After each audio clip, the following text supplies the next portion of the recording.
అగో మొక్కల మీద పడతాయి. తిను కలబంద చేదు ఉంటుంది. చూసేవాడు వాళ్ళు మొక్కలు పీకుతున్నాయి. చంచి తీసేసుకున్నానని బాగుంది.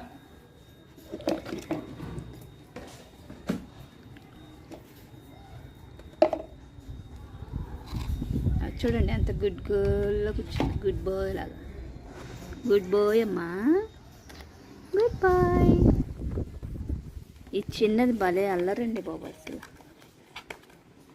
అలా కుండీ కొరికేస్తాను. కుండీ డలు వీటిని బయటికి పంపించు కాసేపు, లేకపోతే బయట ఆడుకుంటాయేమో. బయటకు వెళ్తారా? ఇంట్లో అన్నీ పాడు చేస్తున్నారు కానీ బయట ఆడుకుంటాయేమో. పంపించు. కుండీని కొరికేస్తుంది చూడు.